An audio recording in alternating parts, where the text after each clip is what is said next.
This is What's Left America. I'm Chris Tritico. I'm Andy Georgeson. I'm James Campbell. And I'm Chris Bell. What's Left America is proudly produced by Left Out Media and brought to you by the generosity of our sponsors and friends, and hopefully, someday, we hope friends just like you. Today we have a special guest, Rick Mitchell. We're going to introduce him in just a minute.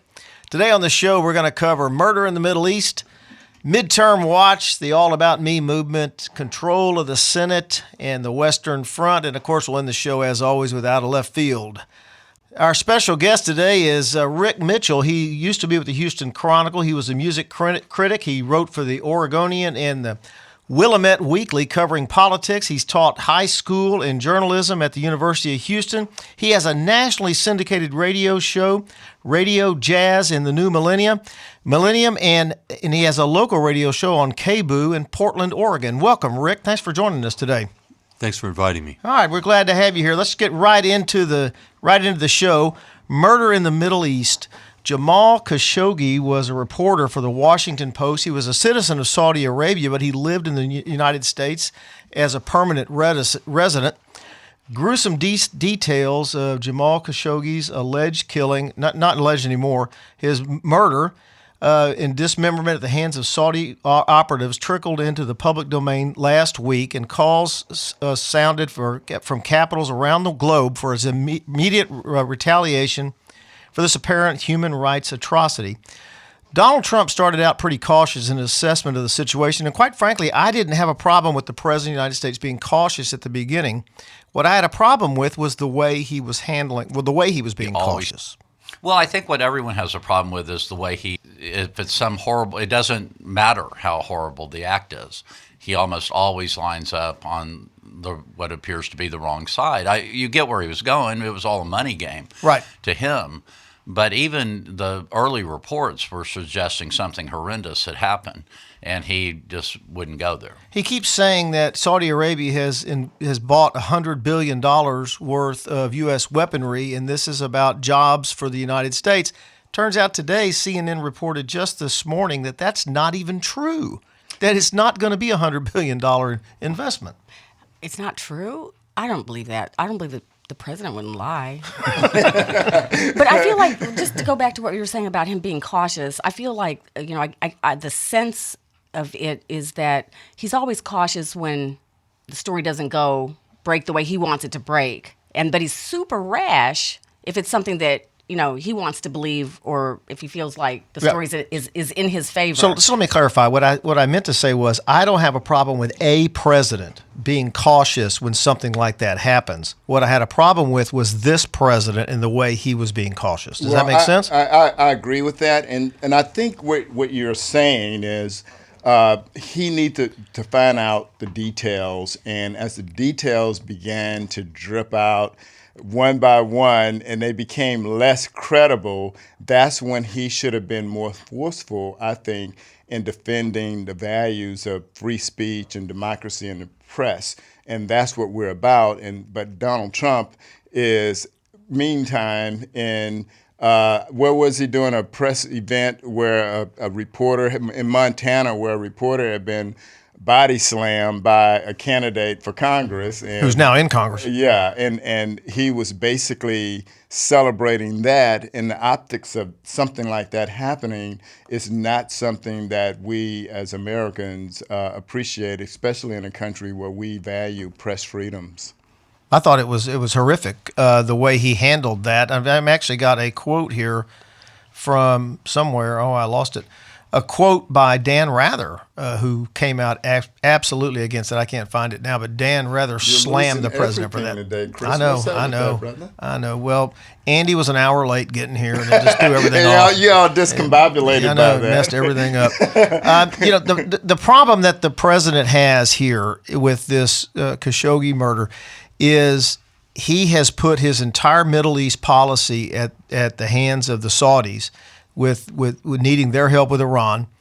His Jared Kushner is good friends with the heir apparent of the Saudi regime, and he's put all of it on that, and he can't let that go at this point, and now he's got himself in a box. Well, it's fascinating the way it's playing out, and the way it's really captured the attention of the American people. I think it could have just been a situation where it was a tragic crime that people all pretty much felt the same about. But of course, he figured out a way to make it something else altogether. And now I think he's really created a huge political problem for himself. And I can't believe anyone's going to end up siding with him except perhaps Pat Robertson. I think that everybody who likes Trump is siding with him because I think most people don't really, they can't pronounce this journalist's name. They're not really sure where he's from. They're not really sure why he was in this country. But, well, if he's Saudi, why did he live here? What was he doing in Turkey? They don't understand the story. It's too complicated for them. And what does this have to Dismemberment is not too complicated. Though. No, dismemberment was pretty straightforward. But, he's one person, and he was a writer for the Washington Post, and he was gruesomely murdered. But meanwhile, the Saudi government is prosecuting this war in Yemen, where thousands and thousands of people are being murdered and displaced, millions by the millions, and not a tear is shed for one of those lives. I just don't. I don't know. I don't think that this helps us on the progressive side, and I don't think it hurts Trump. Well, I think it does. I think it does Well, because the public doesn't believe this, and the public is not on the side. The polls are showing the public is not on the side of the president on this. The public is not following this. The Saudi government lied for 2 weeks and said this guy left alive, and that was a lie, and everybody knew it. And Turkey has got the information on this, and they're going to let it out someday, and that's going to be a big problem. When after 2 weeks, the Saudi government then came up with this new lie that he got in a fist fight with 14 people and died in a fist fight. Did this guy all of a sudden get in a fist fight with 14 people and took him 2 weeks to come up with that lie? And Donald Trump quickly said, that's a credible explanation? Now, come on. Right. Everything you're saying is correct. But I think when you're saying it's, the public is not on his side, you're talking about some people in the middle who haven't made up their mind about this president or this election. Is this going to be the thing that's going to tip them over the edge? I'm not saying that as an argument in favor of that. I'm saying that it's just another disappointing, like how bad does it have to get before it really, we get some traction? And I don't know. I'm not sure that this is it. Well, I think how you characterized it in the beginning of your comments would have been how a lot of America would have seen it, but for how the president reacted to it. And obviously it's more difficult than that just because the way it has all played out, the fact that he was going to the consulate to get pickup papers for his wedding and that this was all set up and the orders apparently came from the top, and it was really becoming just a horribly tragic story. But then with the president weighing in and acting like, oh, we can't use this as something to hurt our friendship with Saudi Arabia is crazy. I think it is. This has just happened in broad daylight, and I think most of the American people understand that they play by different rules over there, but not to this extent. Well, we're not supposed to be playing, I think, like you were Right. saying, James, And we can't that we're not support it. supposed to be playing By by those these rules. different rules. Right. But, I don't know. We've already been through so much. I think it's just the shock value. Like, we can't, I'm shocked. Yeah. And I think that people are shocked generally, but what was the scandal last week? Because I can't remember. It was a big deal. Well, I think the way I connect it is Trump has demonized the media here. And that's what dictators do. They demonize the media that they can't control. And you have several ironies going on here and some story backdrops, like, for instance, Turkey's involvement in this, and that Turkey and Saudi Arabia kind of are struggling to see who the broker of peace in the Middle East. On the one hand, then you have the irony of Turkey wanting to push this investigation forward when they are ranked by the World Press Freedom Index as one of the worst countries when it comes to press freedoms. Saudi Arabia ranks way down at the bottom, but here's the disappointing thing. The U.S. is starting to drop in that index too, and that, for us, is something that we should be concerned about because that's the thing that separates us. That's an institution that separates us from other All right, countries. two in the more, world. two things before we move on. Pat Robertson, one of the Pat Robertson. evangelical do we Christians. still care about what he said? Well, wait a minute. Evangelical Christian and Trump lackey said, "You've got one journalist. Who knows? Was it an interrogation? Was he assassinated? Were there rogue elements? Who did it? You've got $100 billion worth of arms sales. We cannot alienate our biggest player in the Middle East." Hey, Pat, I need to tell you something. You need to read the top 10 again. Thou shalt not kill. Chris, I'm stunned. I'm stunned. I'm not stunned because evangelicals lost their moral authority long time ago when they basically voted for a guy who says he likes to grab women by the cooches. Wait a minute. He just justified a murder. I'm sorry. You didn't hear me. I said that they lost their moral authority a long time ago in 2016. I get that, but he just justified a murder. Right. But, if I had a better memory, I would just go down the list of insane things that have happened since this man started running for president, much less since he became the president. So this is just another one in the list. I just feel really jaded right now and cynical that this is, it's horrible. It's stunning. It's ridiculous. But there have been, very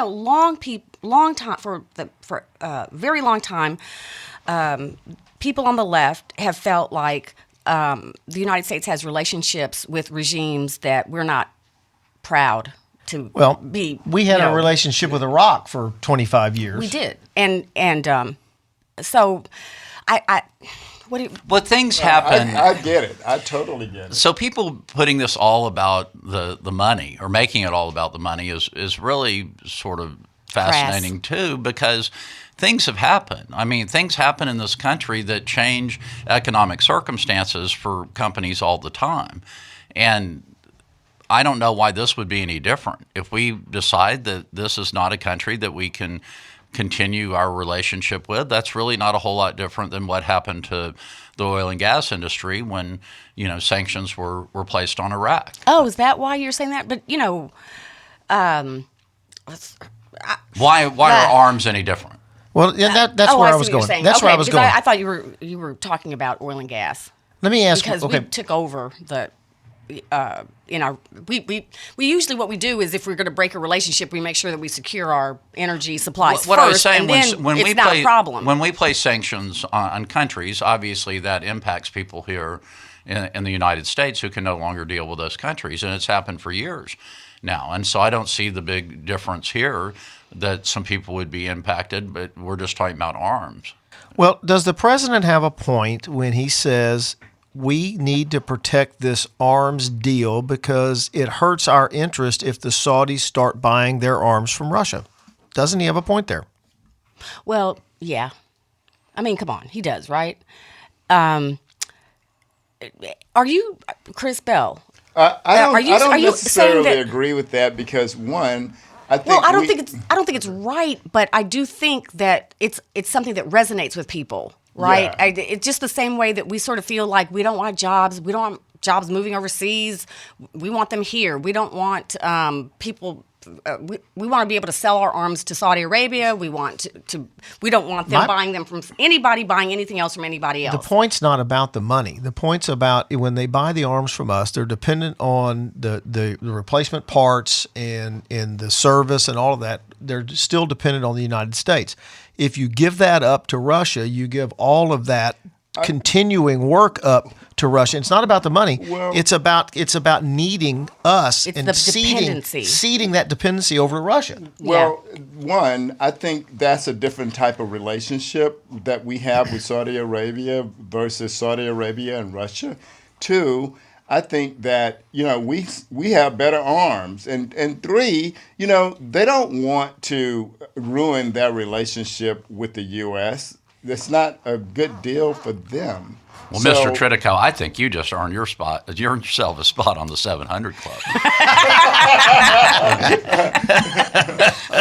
I would just like to reiterate one point, that this was a journalist who was killed, apparently, at least in part, for what he was writing. Yes, sir, exactly right. And the motivation for doing that was to try to intimidate other journalists from not doing that. And I can't speak for journalists in Saudi Arabia, but speaking on behalf of journalists around the world, that's not going to work. Right. We're going to continue to uncover the truth about Saudi Arabia, about President Trump, and about governments in Latin America and Africa and Asia, all over the world. Trump considers the free press the enemy of the people. At all of his rallies, he turns around and points at the people in the press box and leads people to boo. But again, speaking as a member of the press, we're not going to be intimidated. And that's an outstanding point, because this whole thing has switched from what it was, the murder of a journalist who was writing negative things about Saudi Arabia, and they murdered him, into something totally different. Right. And Donald Trump assisted in that. Well, I'm embarrassed that I didn't think to bring that up. You're absolutely right, and I feel like. And you're a journalist. We all sort of take the it West as Coast kicks our ass once again. I think that we sort of take it for granted that, of course, this is about stifling of speech that the Saudis don't like, didn't like. But I wonder how many people, you can't tell when you've censored speech when the speech never happens. And so I think that when, MBS may have taken that's his name, right? Yeah, Mohammed bin Salman. Salman. Took a page from Putin when he went over to Salisbury, England, and put some nuclear waste on a doorknob and killed or greatly sickened Poisoned, yeah. The person that he had a long time, yes. Yeah. And he is... Putin has committed assassinations around the world of journalists, especially those who cover Chechnya and anything that he doesn't care for. And so now it's not like Saudi Arabia or Nigeria or Latin American countries have not killed their journalists before.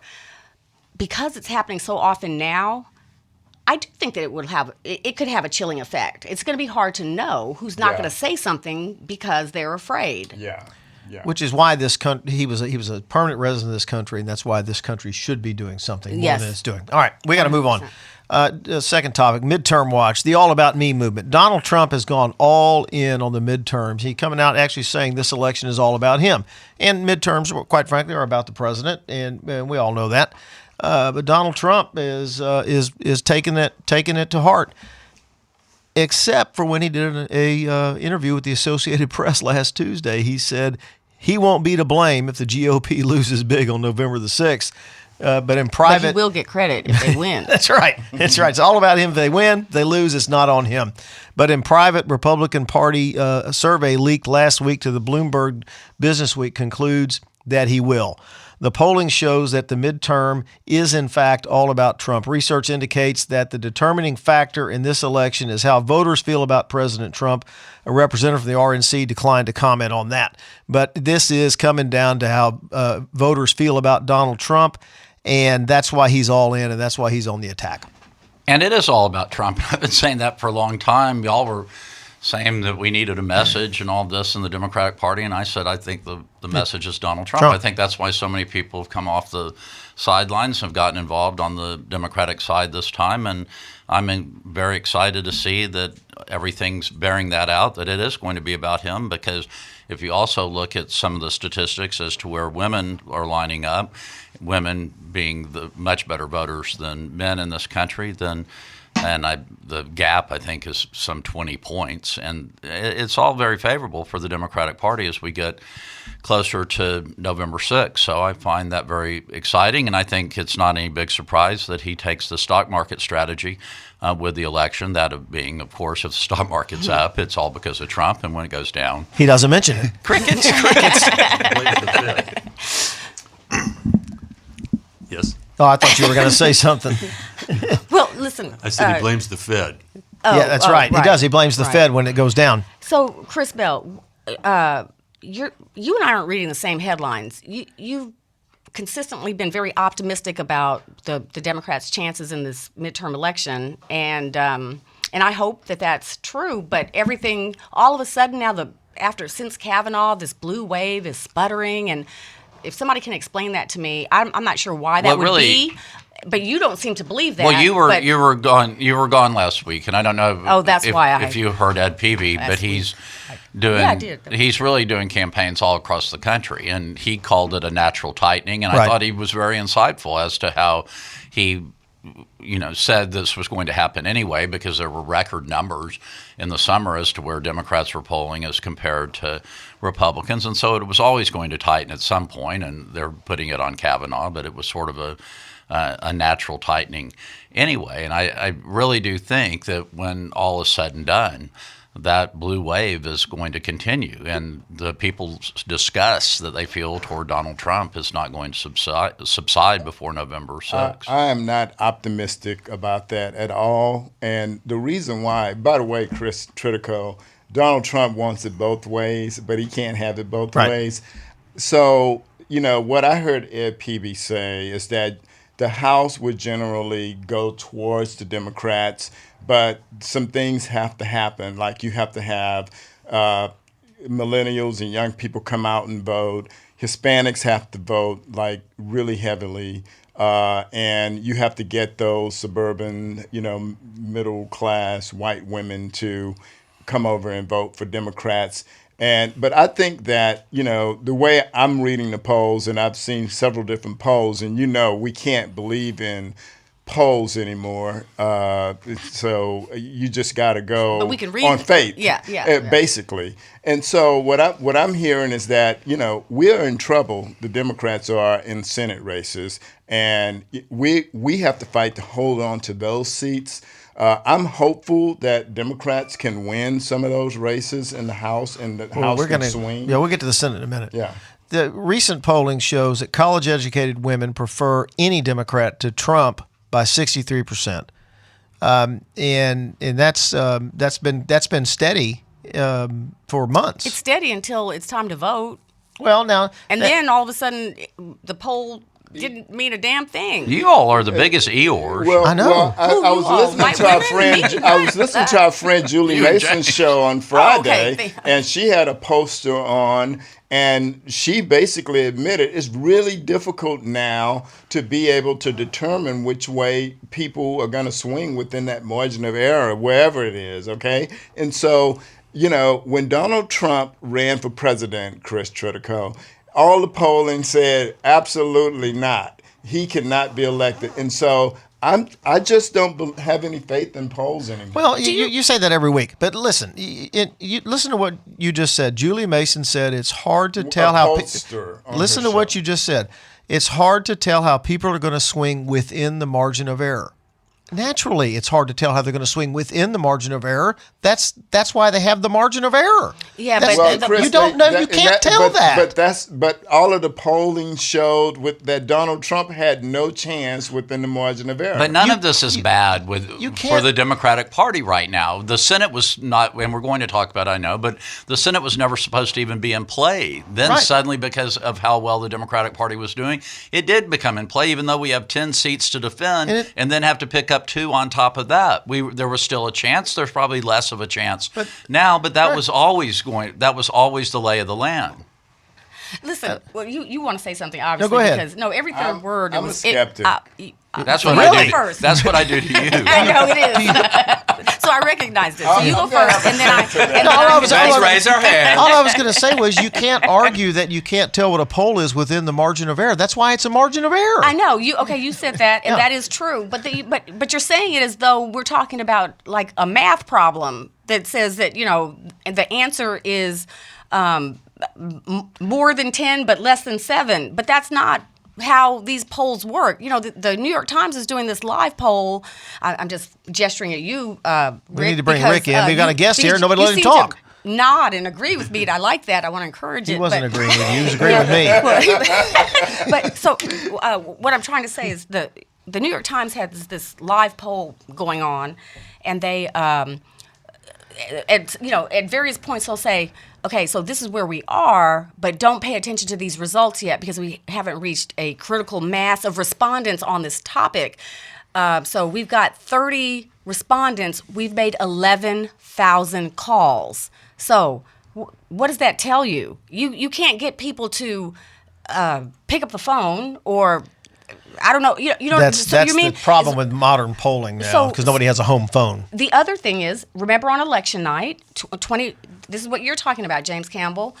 There was that the needle. I think no, or it was yes, the needle that the New York Times had going, and it was like 100%, or it was 96%. It was Hillary Clinton. And as the night went on, and it didn't take long into the night, all of a sudden her possibility went almost like eventually to zero. So it really is meaningless at this point. Nothing has changed from 2016. There's been no magical solution to how to do an accurate poll. You can tweak the algorithm, but that's I don't it. know that you can underestimate the Trump effect on the stump either, because he is ginning up enthusiasm on the GOP side, and I'm not seeing that same enthusiasm. Is he going to fill up the Toyota Center in Harris County? I don't have a poll on that, so I mean, don't do you know. do you have a sense, Chris don't Bell? know. What? Is he going to fill up the Toyota Center There's only Yeah. two. There's only two places that in are, Harris County? There's only two places that are Sure. suggesting that he has sold 70,000 tickets: Fox News Channel and Breitbart. Nobody sells else. tickets? Or Well- they've Oh, okay. requested. Well, I went to the There's Kev- only two. Those are the only two news outlets that have reported that many tickets were requested: Well, Fox News Channel So and they Breitbart. scooped everybody Well, else. look, Yeah. I went to the Kevin Hart concert last night, and it was not a sellout. So if Donald Trump sells out the Toyota Center on Monday, he will beat Kevin Hart. He is not more popular than Kevin Hart. I'm Rick, not here. join in, Rick. I know he won't give you the microphone. You just shove him out of the way. Yeah. So, I mean, well, the first thing I'd like to point out is that, there's 435 congressional districts, and there hasn't been in-depth polling in all of those, or even very many of them. So a lot of the projections in these races, when you look at Cook Political Report or, 538 blog, are based not on polling, or at least not extensive polling. It's based on how did these districts go in the last election with Trump. What was the plus? And that was inaccurate in the last election too. Because Well, No, I it don't mean the seemed like- polls. I mean the plus or negative in terms of the And if final outcome. anybody's basing anything on the last election, they're crazy. And I've said this repeatedly. Things have changed dramatically. This is going to be a wave election. It's going to be a Democratic wave election. And you really have to look back to the Reagan years when all those no-names got swept into office because of Ronald Reagan's popularity. And you've got to go back to 94 when the Republicans took over Congress or the House after years in the wilderness. That's the kind of election we're involved in in this midterm. Let's talk about a couple of. Go ahead. Okay, let's talk about a couple of the things I think that might affect the midterm. The voter suppression laws that are popping up in the South, the exact match laws that tag 67% of minority voters, where your name has to exactly match on your voter registration as it does on your birth certificate or on your driver's license. And 67% of the voters who get kicked off the rolls are minority.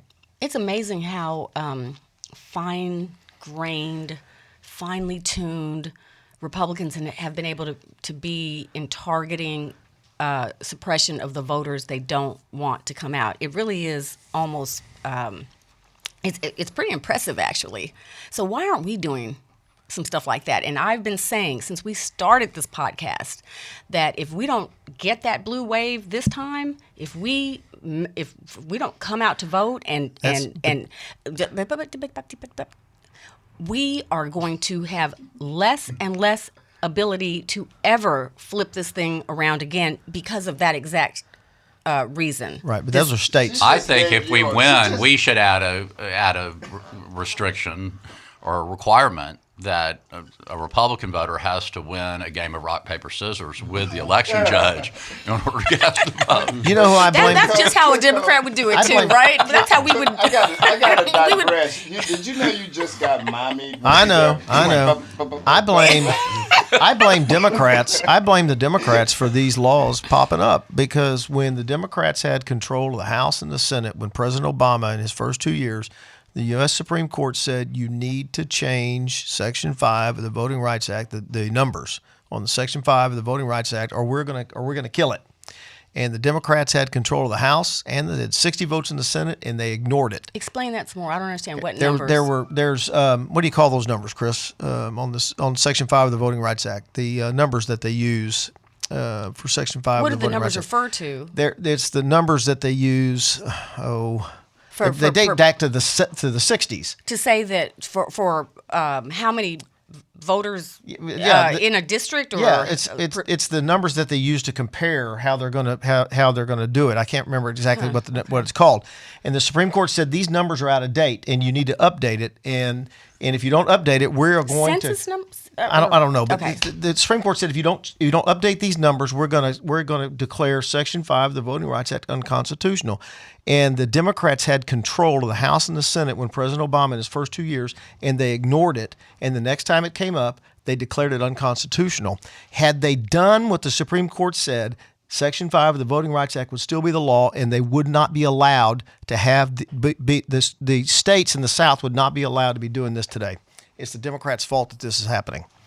So there you go. So would you like me to weigh in on Oregon? Yes.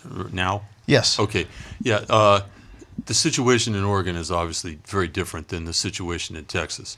And I would say if Culberson Fletcher is really in play, then I agree with Chris. That is mind-boggling to me after living in Houston for almost 30 years.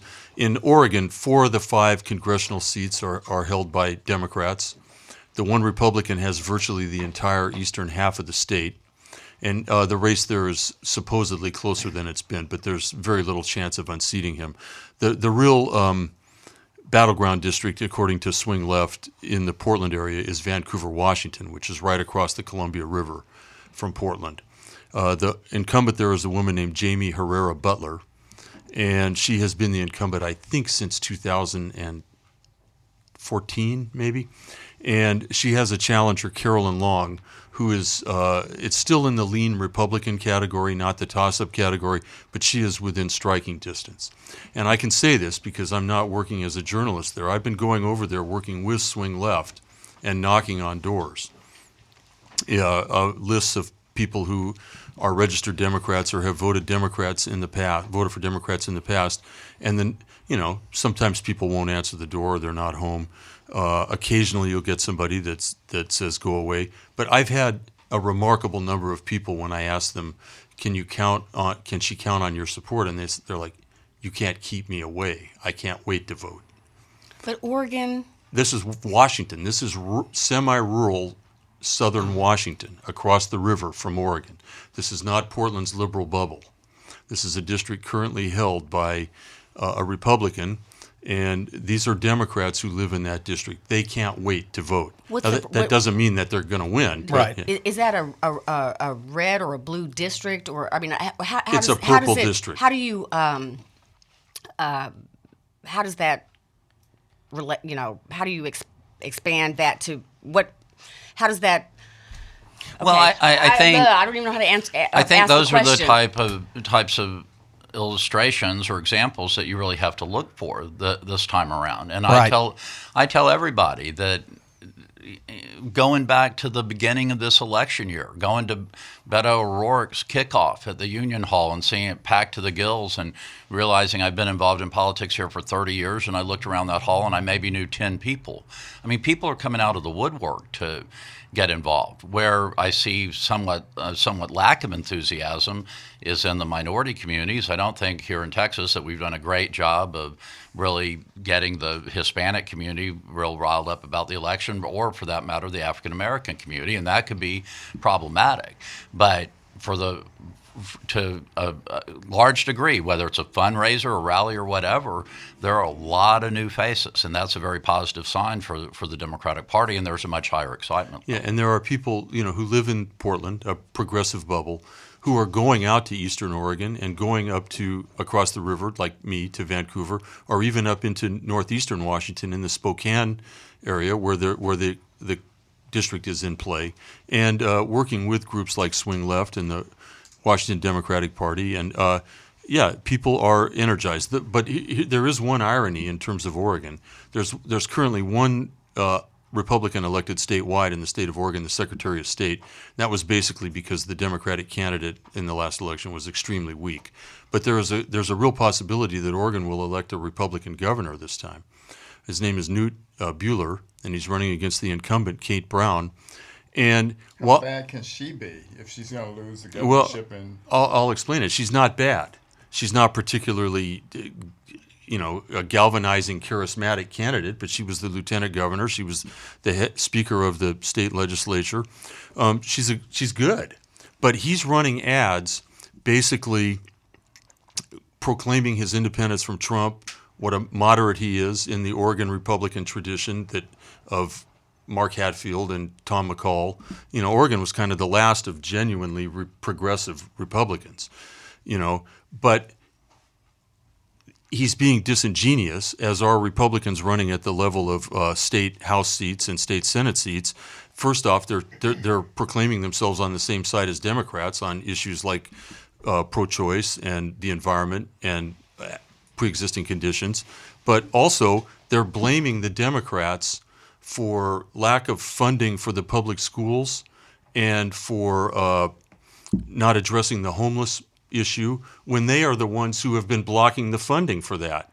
So they're creating the problem, and then because Democrats have control of both houses in the governorship, they're blaming them. It's completely disingenuous.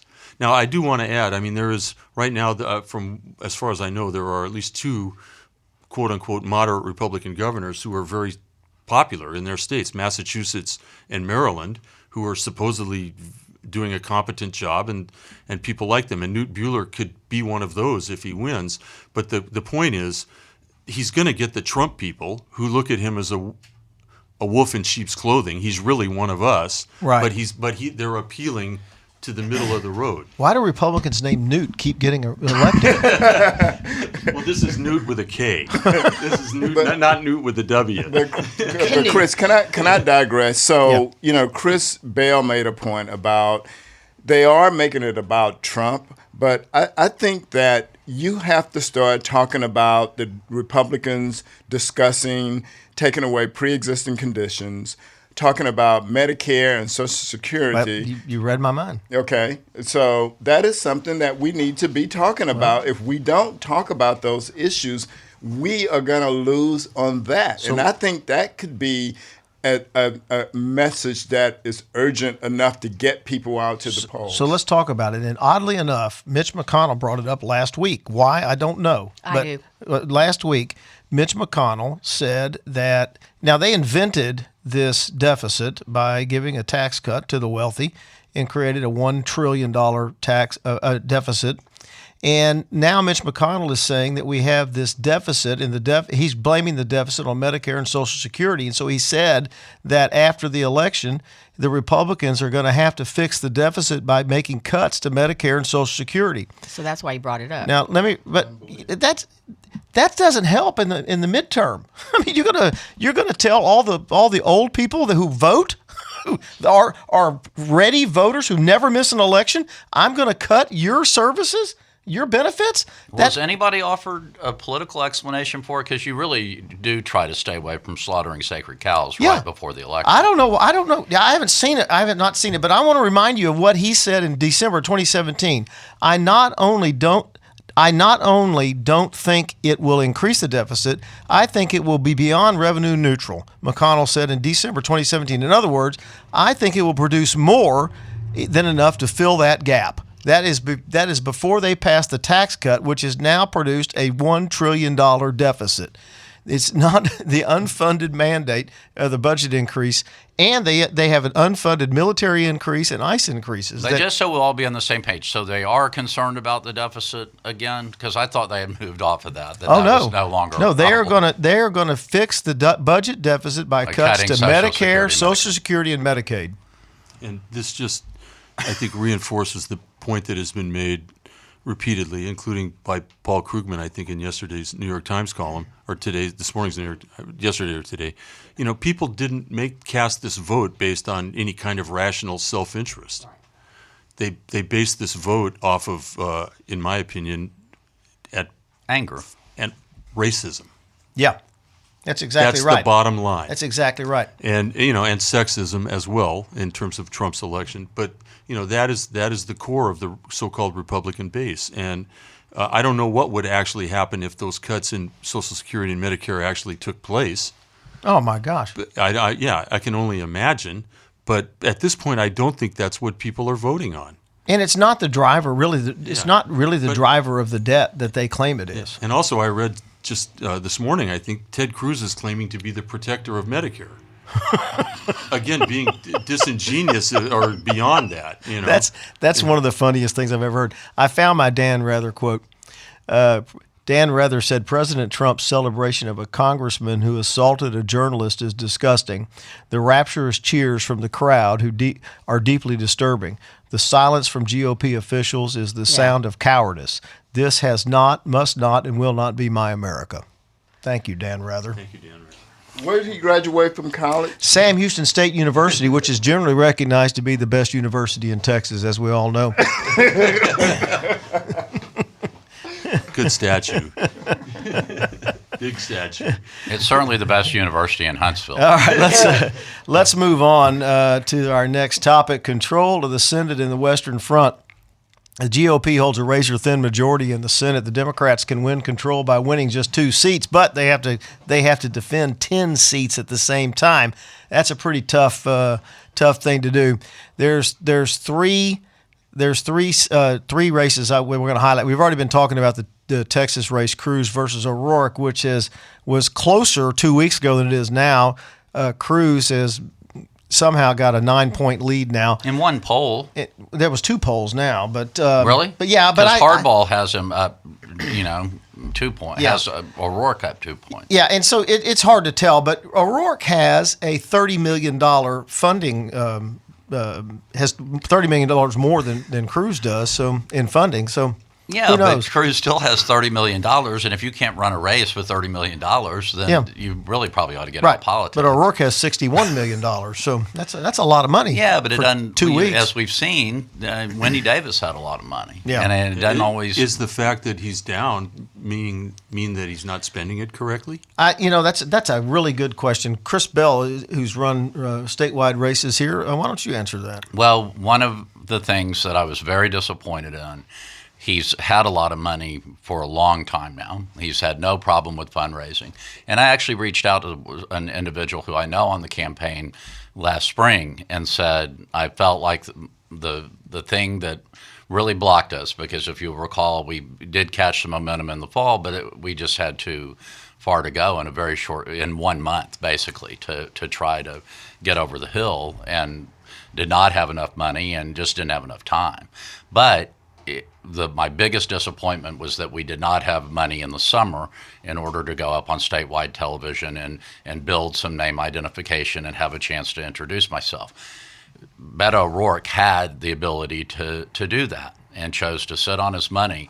And the first ads that came out were Ted Cruz ads that did describe Beto O'Rourke for the Texas public, and obviously in a very unflattering fashion. And then he had to come back and reintroduce himself with his own ads. And I think he could have gotten a big jump start by going on the air and putting on some very positive ads. And I think he waited too long to attack Ted. I think so too. I mean, you can't. I admire the strategy. I think he's run an incredible campaign. I really do, and I think it's extraordinary excitement and a great candidate.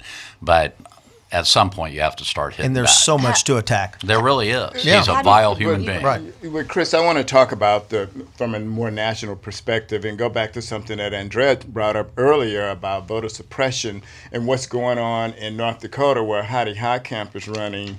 And the Republicans there have purged the rolls of Indian voters by saying that they should have street addresses, and on most of those reservations, apparently they use post office boxes. And so that's another shrewd tactics that Republicans are using in races in like North Dakota that could prove detrimental to Heidi Heitkamp and the woman who's running for governor in Georgia.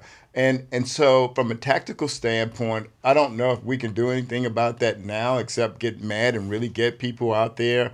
voting. In North Dakota, the Indians have taken this as a cause to really get people street addresses, and so hopefully they can save if they can still particular register. seat. But the only thing that can be done about that is Democrats take the state legislatures back. Yes, absolutely. That's going to take years. But if you can't vote, it's going to be hard to do that. Yeah, in the aftermath, though, that tactic that they use basically has galvanized the Indian community in North Dakota, and now they are registering with street addresses, and so I'm encouraged by that. Yeah, it's very close to the election.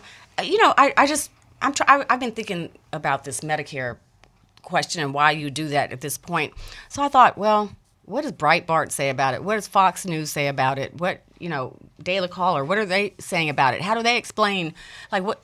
Well, there just isn't any information on those websites about Mitch McConnell cutting Medicare. So if you're only watching Fox, you're not even sure that this is going on. So that's one. Number two, so the last thing that I could find on Fox News, now it could be just a matter of search terms, right? Because I'm just doing this because I cannot imagine how except for what Rick is saying, what's the matter with Kansas? We're just going to continue to vote against our own economic self-interest, for as long as it takes until we're finally dead. But the Breitbart says, Donald Trump says Democrats want to raid Medicare to pay for something, and Medicare for all won't work. And that we have been hearing a lot about the Democrats just want single-payer health care. And I feel like just a quick Google search on these terms, that it's just, telling people the wrong thing, making them think that somehow if it's bankrupt, it has to do with getting rid of Obamacare and blocking the Democrats from doing single payer health care. That could be. I don't know. That could be. We're going to find out. All right, I two can't think of any other races. reason. Two races on our Senate talk. Arizona, in the incredibly close race between Representative Martha McSally, the Republican of Arizona, and Kristen Simeon, a Democrat from Arizona. McSally's ahead by 6 points in a new poll. Simeon leads McSally by 12 points among independent voters. 48% of the independents said they favor the Democratic candidate, while 36% said they favor McSally. Trump's approval rose by 7 points among people with a bachelor's degree this month in Arizona. But McSally's lead over Simeon among that group dropped by 0.5 percentage points in a nonpartisan Cook political report this week. It's a toss-up. What's the question? So we're talking about two races. They need to pick up 2 seats, and that's a pretty close race there in Arizona. No, it's a fascinating race, and most of it is centered around health care. Right. Interesting that they're talking about that earlier today, and there have been some fascinating stories as to how people are lining up on that issue, even people who were very much against the Affordable Care Act, who have now seen its real life impact and have completely switched sides. So I think that's another instance where that's going to be the driving force. A state the president was just in. But how, whether the Democrats can pull it off, I don't know. Now, Nevada, endangered Republican Dean Heller holds a slight edge over Democrat Jackie Rosen in the Nevada Senate race. The Democrats see as one of their best chances to flip the Senate. Heller leads Rosen by 2 percentage points among likely voters, according to the NBC News poll. The president was just there last night, I think, or 2 nights ago. I can't remember. The survey shows Heller garnering 46% support from Nevada voters, while Rosen has backing from 44% within the 5.5% margin of error. There's your margin of error. Nevada still has the Democratic Harry Reid machine, though, so I wouldn't rely completely on the polling in that particular case. I think that it could very easily go to the Democratic side when all is said and done. Even if they were to pick up Nevada and Arizona, though, they'd have to run the table on the 10. Sure. And they're quite likely to lose North Dakota. Yeah. And possibly Florida. And so, again, that keeps them even. It could come down to Beto. Beto has no chance here. But Trump is breaking out a greatest hits on the campaign trail with the caravan is coming, and he's going to send U.S. military to the border to stop women and children from coming across, and that is a scare tactic that plays well in border states. James, I don't- didn't Chris just say that Hardball had him up? What did you say? Had him Hardball? up couple two. of points. I don't They know have- that you don't- believe they have that. 10 but races. yeah. I don't think Beto has no chance.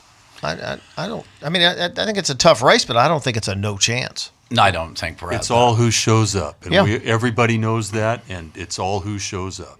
Well, I'm- obviously the Republicans think he has a chance, or they wouldn't be bringing in Donald Trump.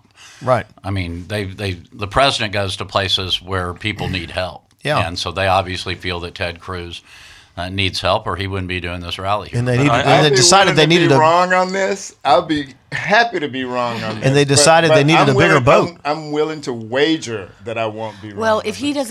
doesn't win, then that doesn't say much for the blue wave, right? Because I feel like he's the person who's going to be bringing. Well, here in But Texas, that was never in- he. Well, no, please, I want to hear what you have to say, but I'm just, I feel like if Beto, with all his star power and celebrity, I mean, if he's not going to bring him out, who is, right? And we can be as pissed off as we want to be, and if we don't come out, or we can be as excited about a candidate as we want to be, and we don't come out. But if that's the There's- attitude, then- and if that that- becomes what happens after this Yeah. election, if he loses, let's say if he loses within 10 points, and that is the takeaway, oh, God, what a disappointment, and here we go again, blah, blah, blah.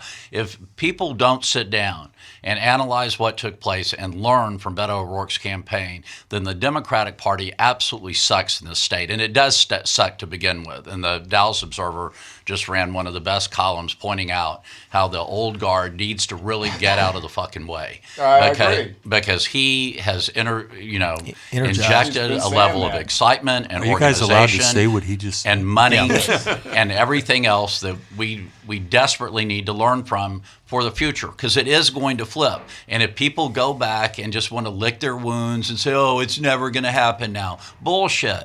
I mean, if he doesn't get all the way there, he's gotten us a damn long ways along the path. Okay. I agree, but I also can feel your pessimism, James. I mean, if the Democrats could lose to the Republicans when their presidential candidate was Donald Trump, they can lose. Yeah, anything. everything, Right. and everything. And Ted Cruz is like a He's terrible. worse. So what was my election he's a night terrible cry human. when Donald Trump got elected? We're doomed. All right, so we're Well, gonna. wait. So when You've been saying that since 2000, however. Right? well, that's kind of started then. But then it seemed I think all you said that in rainbows 2008, and yeah. rainbows and happiness for 8 years there. So Chris Bell, I think I lost my mic. Your mind? When most recently my mic. When Beto O'Rourke came in to meet with the Chronicle's editorial board, he was just getting started. He had just been around to a lot of little papers all over the state, and he was sort of in the middle of visiting every single county in Texas, and he was still kind of, green, but he, likable, and everybody was kind of like, okay, well, I hope he kind of ramps it up. And I remember I asked him, what are you finding as you start your campaign is the state of Democratic Party politics in Texas as far as structure is concerned? I mean, what infrastructure is there for Democrats? And Barack Obama, he created it for himself. He saw that the infrastructure was not there. Democrats basically do not have their shit together on any sort of macro level. And I suggested that maybe he might want to do that too. What did he think about that? And he was like, yeah, so I think that's probably da-da-da-da. And I think that he has done that. He created a structure for himself. I know I get about 17 texts a day asking me for money, and I've responded to, positively to quite a number, and so have a lot of other people all over the country. Let's not let that go to waste. But I'm saying before the election, if we've got a candidate like Beto O'Rourke who has done everything right, and we don't come out beforehand, then you almost can see the Democrats going, look, it's a perfect storm of the worst possible president, the most hated senator in the U.S. Senate, and we can't take that seat? Well, certainly his fundraising model is something that we need to learn and copy because it's the only way. And the way he brings out volunteers. Sure, but it's the only way the Democrats are going to be competitive on the money side, is raising it in small amounts with as large a network as possible, and it's been pretty amazing. You can raise all the money in the world, but if you don't have people coming out to block walk and to make the calls and to stuff the envelopes, and I think he has done that. He has generated that. But if you don't have the money, you can't go on television, and you can't be a legitimate statewide candidate without going on television. It's that simple. All right. Let's move into out of left field. Who wants to go first? I'm going to go last today. Who wants to go first? Well, I'll go first because mine's not really very good. But this is the Pledge Week has started on NPR. So I actually decided I'd be like a lot of other males and listen to sports radio. And so I don't know if I was listening to 610 or 790 here, but they really did point out something rather fascinating. This Doug Peterman is the quarterback for the Buffalo Bills, and he really single-handedly allowed the Houston Texans to beat the Buffalo Bills a couple of weeks ago. And they were talking about how badly he sucks, but then somebody also pointed out not only how badly he sucks, but he's playing in the NFL, but Colin Kaepernick can't get a job, who is really a pretty great quarterback at times. And that really hit home to show you just how screwed up the NFL really is and how high the level of racism is in that institution. Institution I happen to love. Andy does too.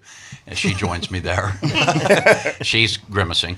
But yeah, I think they have a lot of fixing to do. Speaking of Colin Kaepernick, with the cool afro, that I used to actually have an afro at one time. I wish you'd bring it back. Need to see pictures, dude. But 50 years ago, before Colin Kaepernick took the knee and caused all the controversy in this country, there were two men, John Carlos and Tommy Smith, who in the 1968 Olympics decided to protest racism and social injustice in the United States. And they did the unthinkable. During the medal ceremony, they walked up to the podium and they gave the Black Power sign. They didn't take a knee. They stood there during the national anthem with their fists thrust into the air to protest what they believed to be social injustice and racism in the United States. And they paid a toll for that. Both men basically were ostracized by the powers that be in the United States. But fortunately, history comes back around, and these two men are now symbols of social injustice and racism and how you can protest that in the sports world on a big stage. And they protested it on arguably the biggest stage, and that was the Olympic Games in 1968. So more power to them. Ungawa. Black power. Right on, brother. Ungawa. Rick? Actually, since I'm probably never going to come back, I have two. Okay. Thank you for inviting me. You can always call in. Yeah. totally the first come thing, although I live in Portland, Oregon now, I'm still an Astros fan. And, I think the Red Sox they were the best team all year. They probably would have won anyway. But to that fan in right field, stay home next year. And also, yesterday I went to the East End Festival out on Navigation Boulevard. Explain what that is. It's on the east side, the historical barrio in Houston, and it's the festival has been going for 4 or 5 years now. It's produced by my old friend Lupe Oliveras, and I went out there just to support Lupe, and also because I'm back in town, and had lunch at Ninfa's, and the first band on, the Zydeco Dots, was introduced by Mayor Sylvester Turner, and he shocked me and other people in attendance by taking Mike V's washboard and actually playing a credible washboard, which is a percussion instrument that you scrape with your fingernails or with, picks on your fingernails. And he was good. There you go. He was jamming. Well, Thank you for inviting me. I guess he has a fallback if he gets out of politics. So I'm going to go out and volunteer for Beto on the 29th. And it's really easy to do if you want to. This is my out of left field. You can give money if you go to actblue.com, and it's easy. They will save your credit card information without you even knowing they're doing it. Maybe I said save it. I don't know. Or you can go, if you want to actually volunteer, go to betofortexas.com and put in your zip code, and there are so many different places that will be near you where you can sign up to volunteer. And it really just sounds like you can just show up at either 9 a.m. or noon and volunteer. So if you have some time, why don't you just go out and do that? We'll try to be on time, Andy. Whoa, that was a shot across the bow. My out of left field. God, that was funny. My out of left field is my opposition to Pat Robertson. I am so offended by this man who claims to be a man of God. He justified the murder of a individual, a man of the press last week, so that he could genuflect to Donald Trump. And he goes on TV every week, and he stands in a pulpit, and he tells people how to pray and how to live, and he did it while justifying a murder. You, sir, are no man of God.